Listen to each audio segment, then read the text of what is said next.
blood that flows through her veins is special, and extremely dangerous. If showing pity would put my allies in danger, I will not hesitate. Hello, ladies and jelly spoons. Welcome back to Let's Play Fire Emblem 3 Houses. We are back on the Iron Man side, and now I will talk to Hilda. I knew this would come up again. Professor, I asked to be on the sidelines. Why did you put me on the battlefield? Because you're amazing. You protect me, so I guess I can't complain. Yeah, I was like, I need the auto advance to stop. Wait a second, you're hurt. Did that happen when you were defending me? Oh, I thought so. How could you be so reckless? Well, here's the thing. Whenever you refuse to participate, or try to refuse to participate, you aren't able to share any of the burden, so everyone would get hurt. By putting you in, and A, you get better at this whole thing, and B, you take the burden off of others. Perhaps you'll say that that's what friends do. They look out for each other and save each other. Not friends, I'm your professor. That would be inappropriate. But if I saw you getting attacked, I wouldn't risk my neck to save you. I disagree, because I control your actions in battle. No, don't overestimate me. I don't know if I've told you this, Professor. I have a very impressive big brother. Yes, you told me. I'm not just saying that. He's strong, smart, nice. He's basically perfect. Well, at least he's humble. Before Claude turned up, people talked about him becoming the next leader of the Alliance. And Lawrence has been pissed off for a long time. Don't mention that to Lawrence, by the way.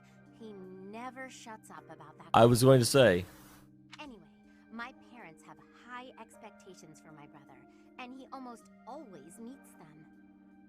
It reminds me, I had an uncle that was a bit killed in this situation where my dad was the firstborn and was better in school and, you know, got along with people more, and it's just like my uncle lived his whole life in my dad's shadow. And it's sad. That was one of my big regrets whenever my, you know, uncle passed away, was that they never really reconciled. But my dad tried. I mean, my uncle just had no interest in being friends with him. But it's one of those, I guess, random Damial thought moments number 872. Make sure you don't lose out on an aspect of living because you're mad about things outside of someone else's control. That's what I do feel like happened, was that my uncle was bitter towards how good my dad was as a kid, even though my dad wasn't doing it to spite him. No one expects anything of me. If something's even a little bit difficult, I find someone else to do it for me. That's what I've done my whole life. So hey, yeah, here's where we actually, and it's a bit sad but a bit telling that her lack of confidence is why she is, and this is where we learn about it officially. But we already found out about it because I'm good at social links. Of course. I can't stand the idea of not meeting someone's expectations. I know how people react when that happens. From watching my brother, I mean. People force their expectations on you, and then if you fail, they look so disappointed. Whenever that happens to my poor brother, he looks just devastated. It is unfortunate that Ignatz is running to us a little bit as well. He's suspending the life he wants in order to meet the expectations of his parents. So don't expect anything of me, please. That way, I can't disappoint you. Oh, that's an awesome line, actually. You're stubborn. Okay, fine. Keep believing in me. I do want to support you and support my friends. I just don't want to let you down. Also, it was awesome, although it was frustrating due to the fact that I really feel as though the way that went, it sort of implied a conversation or a relationship, or I don't know what I'm trying to say, but it definitely had implications that would have been better if I hadn't already discovered them in a different scene.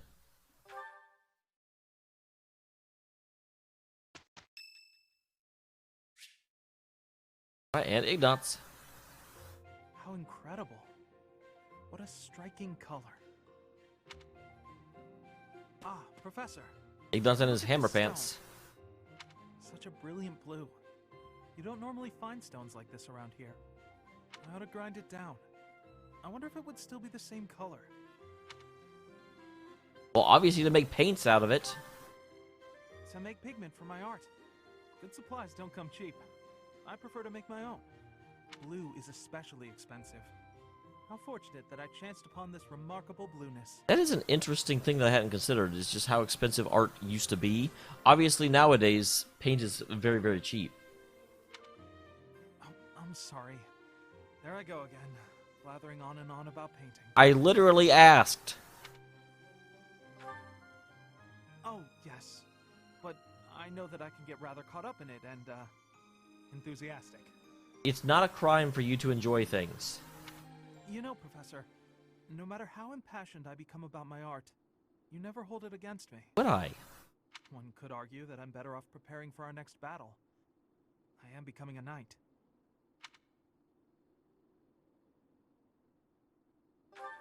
Yeah, ask him what he wants. Oh, Professor, please don't say things like that. No, you need to take care of yourself. All right? We were not put on this earth in order to meet the expectations of others. That's one of the big things that, and again, I realize I'm getting very philosophic in a lot of this, but one of the great things that, I shouldn't say great, but one of the big things I was always told was the most important thing you can do is take appropriate time for yourself. No one ever ended their life wishing they'd put in more overtime. Because there are, and I know I probably talked about this already, but there are so many people I know that they get stuck in this loop where all they do with their time is get more money, and then they never actually take any time to enjoy the things that they could buy. Like, they make money their goal instead of happiness their goal with the money they have. And a lot of that is the economy, I realize that, but it's just, the purpose of having a job is to be able to live a life where you can have better things. And if you realize your job isn't doing that, then you may need to reevaluate your job. I've actually been thinking about that a lot lately, because my job is getting more and more frustrating as time goes on. And I've kind of been looking, it's like, okay, what would I need to do if I need to take a pay cut and get a better job that will not take up so much of my time and not frustrate me as much? So we'll have to see. I haven't made a decision on that point yet, but this is kind of reinforcing what I was just thinking in my real life. I gave up on my artistic dreams long ago. I guess the big thing I would say is they're not defined by how much money you make. To support my family, I will be a knight. That's that.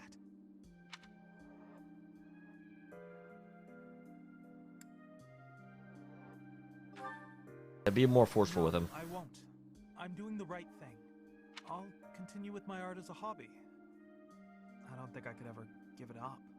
When I see something beautiful, I can't suppress the urge to paint it. I don't have a choice. Yeah, he's stuck in a conflict between his heart and his mind, and usually I always go with mind in those conflicts, but in this case, he's denying himself. And if my art can bring happiness to even one person, that's good enough for me.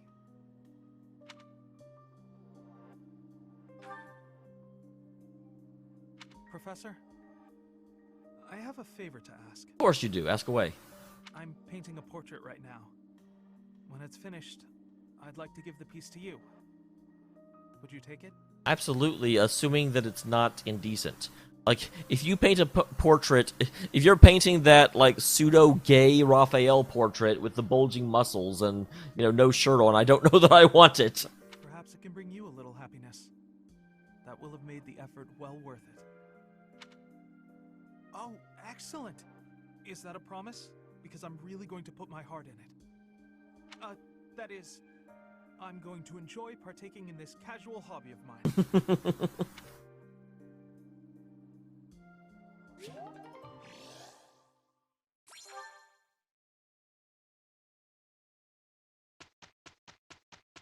Okay, I wondered if this one would have anyone else. Because I think those are the same two people that want to talk to me in the other playthrough. Looks like I'm remarkably consistent. Alright, so let's knock out some of these other ones, because I definitely have some to knock out. Really, Lawrence and Dorothea. Surprising, to say the least. Looking as lovely as ever today, Dorothea. Oh, save it for your noble girls, Lawrence. I'm not in the mood. I was only being polite. And it really was quite wonderful to be so near your elegance. Now, if you'll please excuse me. It is interesting how this is one of the only games I've ever played where they're actually making Dorothea look like the classist and dismissive person instead of the noble one. Now hold just a moment. I have tolerated quite enough of this impertinence. Not a word has escaped my lips to imply that you are anything less than a highly attractive woman. But I am the heir to a noble house. I have a duty. Thus, I am unable to engage in courtship with you. What is it about my circumstances that you seem to find so very amusing? I don't think amusing is the term that I would use. All of it? You're no different from the men who flirted with me when I was in the opera. As long as you're getting what you're after, you don't much care what a woman wants, needs, or feels. That is truly what you think of me? I am afraid you have completely misunderstood. Oh, have I? Do explain. If noble status were my only priority, then I could be married 100 times over by now. But birthright is not sufficient for me. I am not looking merely for an accessory. Oh wow, that's actually a really good line. Marriage is a relationship of mutual respect, support, and trust. If my wife and I are of the same mind and of the same worth, then together we can achieve anything. That same worth sounds a little, I wouldn't say that. That is why I make overtures to so many ladies. I am in search of an ideal. You're searching for someone who matches your vision of a perfect spouse? How odd. So am I. And everyone else. And why do you judge him so negatively for it? My standards are somewhat more exacting, but yes, I suppose on that point we are similar. Please understand that I'm acting with the best of intentions in search of a partner. You're more serious than I thought. Yeah, maybe you should actually talk to people instead of just making value judgments about them without engaging in conversation. And so earnest, it's almost adorable. If you met a peasant girl and fell madly in love, would you be able to give her up? Break her heart? I would have no choice. The worlds of the nobility and the common folk are simply too far apart. I cannot choose to abandon my duty merely for the sake of a fleeting emotion. Lawrence, you're dangerously close to dedicating your life to the lie that nobility is something special. I'm actually really glad someone's saying this to him finally. I hope you realize that before it's too late.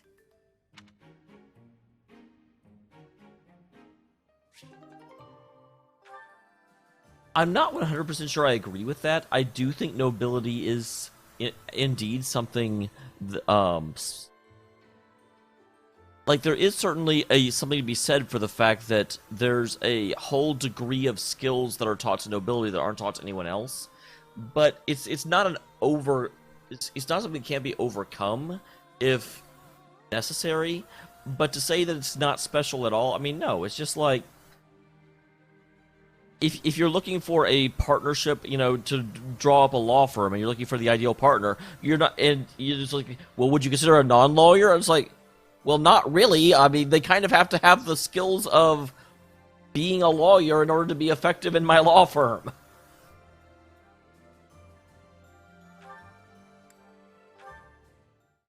Roll.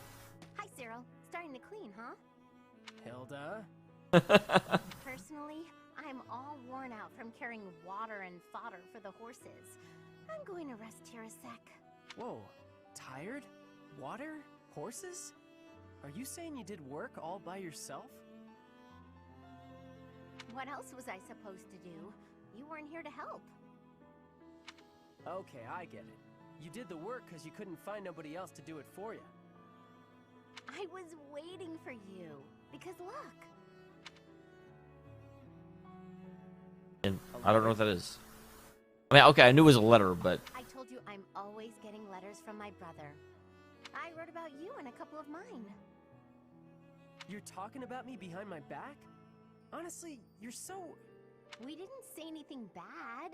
In fact, well, listen up. Here's what my brother wrote.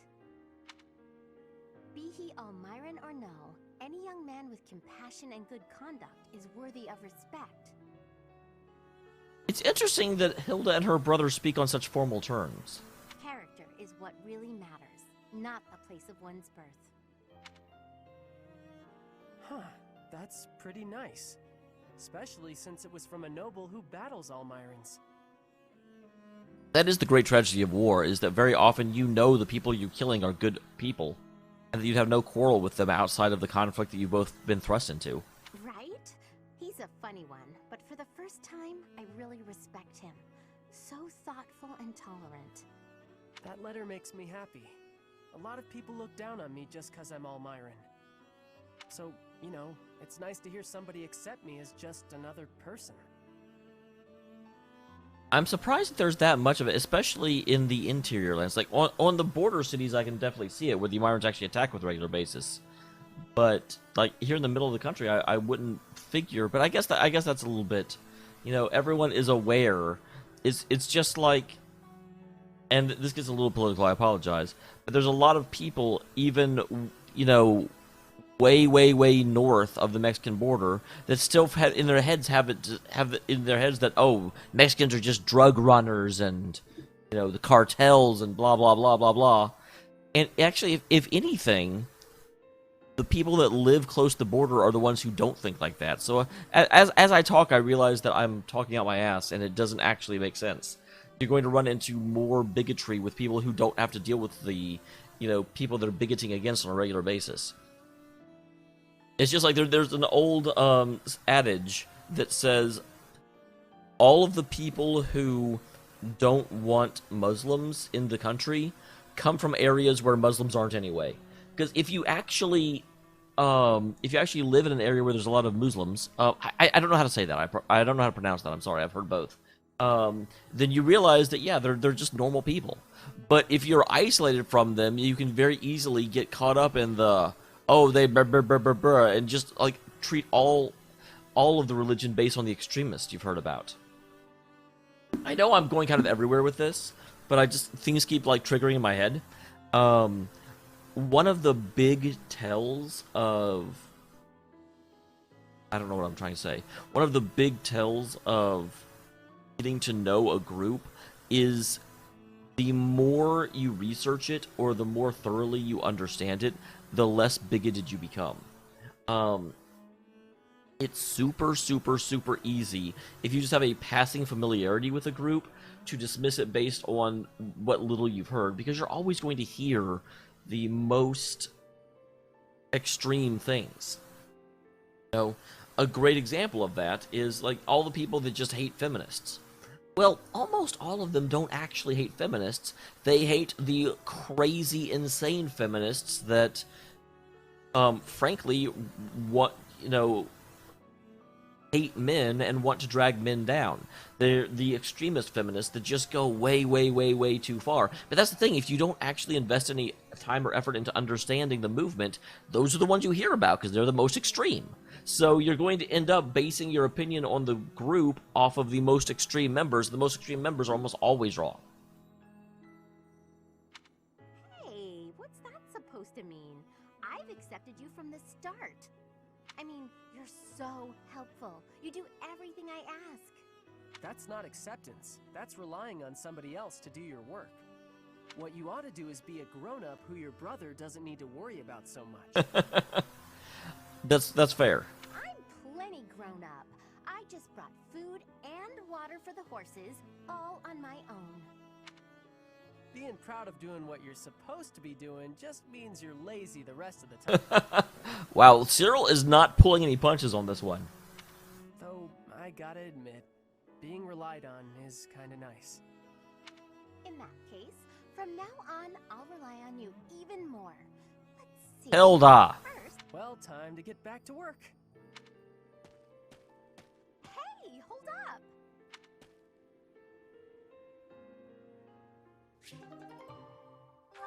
Okay, once again, I know I say this a lot, so I apologize, but very, very good conversation. Actually saved Catherine. Ooh, it's a Shamir one. I like Shamir. Shamir? How do you figure I did today? In the battle, I mean. I tried to not get close to the enemy, and I even used some curved shots just like you taught me. And that was pretty good, huh? That definitely never happened. You did well. You maintained a safe distance. Well, that's even better than fine. Is that worth celebrating? Ha! You said I was fine before, now you're saying I did well, and that's a big improvement. Especially since everyone knows you're always so strict. I give praise where it's due. To that point, you've made incredible progress. At first, you couldn't even draw a bow. It's really impressive considering you've not shot an arrow in like a year and a half. Actually, no, 5 years have passed, so I guess I can't say for sure what he did during his 5 years off. At first, you wouldn't even let me hold a bow. Really? You just gave me a stick with a piece of string tied on it, and you made me practice with that. Honest, I figured you were bullying me. I was really, really close to giving up. But then you finally gave me the bow. I mean it, I was mad. I'd done all the stuff you told me to, and I knew the way I was supposed to stand, and I could pull the string just so, but... Maybe I was testing you. Seeing if you'd give up. But you should have known Cyril will never give up. You're the one who insisted that I teach you archery. I never intended to take you on as my student. I just wanted to do whatever I could for Lady Rhea. More than just cleaning and chopping wood and such. Well, I still feel like making you a fortress knight does that better. I thought maybe I could help with the fighting, but I didn't know anything about swords. And archery was always something that interested me, so...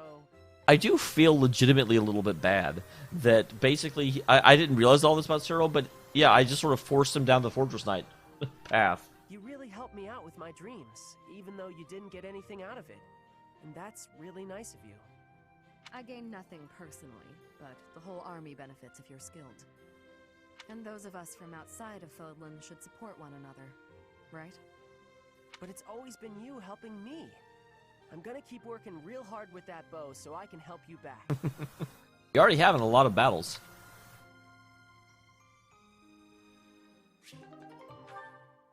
Right. Claude and Leone level 1. Or level 1, level A. That's the term. Well, we've got another battle coming up. What do you think of our chances? Winning is always the goal. At any rate, I've done everything I can to prepare. That's the right attitude. I'm sure they're doing all they can on their side, too. I don't doubt it, but however strong they are, it's no more than a Fodlan concern. Interesting statement. Who knows how far this world extends beyond the boundaries of Fodlan? Talk of strength or weakness doesn't amount to much when it's only in relation to a tiny corner of the world. That is the question. Are all of the Fire Emblem games happening at the same time? Guess you're right. Thinking about it like that, even this war seems like a storm in a teacup. Exactly. It's nothing more than an internal quarrel amongst the people of Fodlan. Typical laid-back Claude. I always like talking to you. Your perspective on the world is so refreshing. Yeah, he doesn't get bogged down in very minor details. Things I thought were obvious turn out not to be. The way you think, that changes the way you see things. Common sense never tells the whole story. It's similar to what we were talking about before, about how you need to doubt yourself first. True enough, but where did you get these ideas? That perspective of looking past the walls of Fodlan, when it's all we can see in front of us. Do you really want to know? But yeah, it's because he's an outsider. I do. But I'm afraid now isn't the time. When this war is won, I'll tell you all about it. It'll be easier for me to show you than to tell you. All right. Show me. Are we going somewhere? It's quite a distance. You'll start to appreciate how big the world is if you go. How much time am I committing to understanding this? Sounds eye-opening. I'll look forward to it. Can we call it a promise? Pinky swear. Yes, it's a promise. But first, let's win this war and leave it far behind us.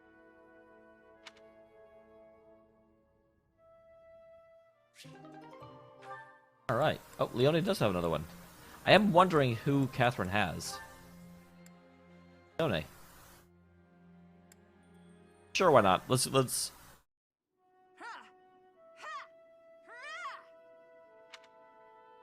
Everyone's working hard. I guess even the strongest fighters can't neglect their training. That's how they stay strong. And she just walks off. At it again? Or is she still at it? Oh, a spectator. If you want to ogle, you ought to be a little less conspicuous. Sorry, I didn't mean anything by it. I was just passing by. Again. I couldn't help but wonder, though. Have you been training all this time? Yes, I'm simulating prolonged combat. Fighting for a long time requires a whole different set of skills. That is very true.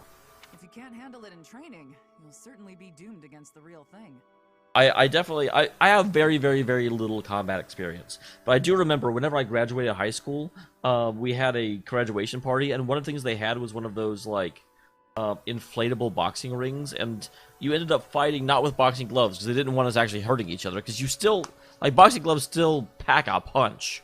But it was, like, these weird inflatable gloves, and I ended up, like, air quotes fighting against one of my really good friends. His name was Jason, and yeah, early on I was completely destroying him, frankly. Like, you know, I was landing hits, I was avoiding his attacks, it was great, but even though it was only for 3 minutes, after about 2 minutes my arms just got tired, and you know, I had been too active at the beginning of the fight, and by the end he was just kind of clobbering me. Now again, like, neither of us got hurt, there were no bruises or anything like that, but it definitely sort of showed me, oh, okay. You can't just... My instincts in battle are better than his, but he did not overextend himself. I can't even imagine having what it takes to keep that up for so long. You've been in your share of battles. I'm sure you have some sense of what it takes. A brutal, protracted clash in open marshland, neither side retreating. In that situation, what will you do? Your survival depends on decisions you make in the moment. Well, apparently, Catherine, what you do is wander around the battlefield avoiding engagement. I see why you're so successful. Most importantly, don't give up. Never give up. Never surrender. Don't start thinking about how you might lose or might die. Focus on surviving, on winning. You're right. I've been narrow-minded. I had decided, since I don't have a crest and can't use relics, that I'm powerless against someone like you. But that's wrong. I'm not helpless. Not as long as I'm breathing and on my feet. Yeah, crests do not make the difference people seem to think they do, because I've got a lot of crests in my army, and they occasionally come in and give a small boost. So, the first thing I'm going to do is learn how to beat you. When you're unarmed, at least. That's the spirit, Leonie. Though I'm not planning on losing either, you know. Good. I hope you're ready, because I'm going to train even harder than you. You remind me of myself when I was young. I would become so angry at my own weakness. I feel strangely nostalgic, seeing that same anger in you. I like her little half cape thingy. Huh? Where'd that girl go? We start tomorrow. I want to train it even harder than you. Starting tomorrow. And Shamir. Shamir. I heard what you did. I'm disappointed, Leonie. Wait, what did she do? Hi, Shamir. What have you heard exactly? You aimed your bow at a group of students passing through the monastery. Was this your idiotic idea of training? Wait, what? She doesn't even have a bow. I told you to be cautious. I'm sorry. Idiotic's a bit harsh, though, isn't it? What were you planning on doing after you took aim? Shooting passersby? Of course not. Why are there students in the monastery, though? That's my question. Like, they've been gone for 5 years. They were clearly the suspicious people trying to pose as students that have very outdated information. If you want to train, choose a target you can actually shoot. I know. Everyone was pretty mad. I really am sorry. Nobody's happy to have a bow pointed at them. My mentor used to do that kind of thing a lot. Mentor? Was that Gerald? I don't know much about him. Would he really do that? Would and did. Mostly when he was drunk, though. Not a good habit to emulate. I think this is the first time Leonie has ever heard anything about something that there's something about Gerald that you should not emulate. From now on, only aim at bugs, like I showed you. But, I don't really like bugs. You only aim your bow people you like? You don't like bugs? should make you want to aim at them even more. I just can't look at them. Seeing all the extra legs and things, ugh, makes my skin crawl. Then just draw some spiders and hang them on the walls. Aim at the drawings whenever you pass ones while you train. You want me to draw spiders? Ew, no. Ask Ignace to do it. I'm sure he'd help. Would that even help? Yes, I should know. Huh? You were scared of them too? I was, but they don't bother me anymore. Okay, you've talked me into it. I'll give it a try. That does surprise me that Leonie would do that. Although, man, Shamir is constantly training everyone to use a bow that doesn't ever use a bow. And don't hang them where other people might pass. Got it, got it. Learn my lesson. Promise. I'm choosing to believe that.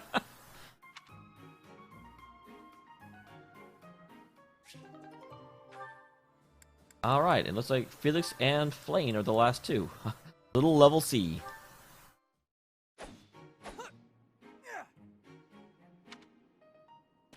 Spectacular work, Felix! As always. Why are you here? You're interrupting. Oh, my apologies. I simply thought you were doing a great job. Just how sharp is that blade of yours, Felix?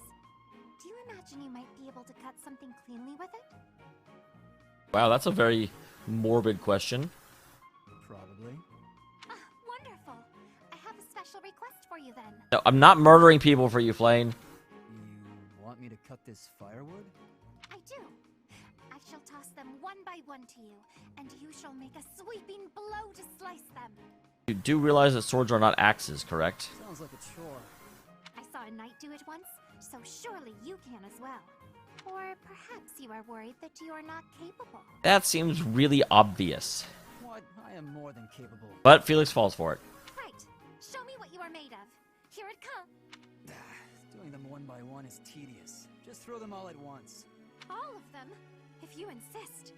Here we go. Wow, you truly are spectacular. Okay, that was only one slice. There's no way that that can be done in a single slice. I know. You are undoubtedly the most revered woodcutter in all the land. Now I am intrigued. Next time, let us try an even larger woodpile. Why did I agree to this? You didn't.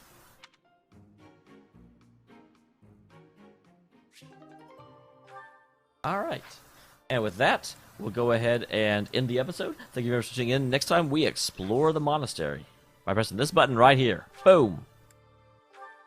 See you next time, guys. Thank you very much for tuning in.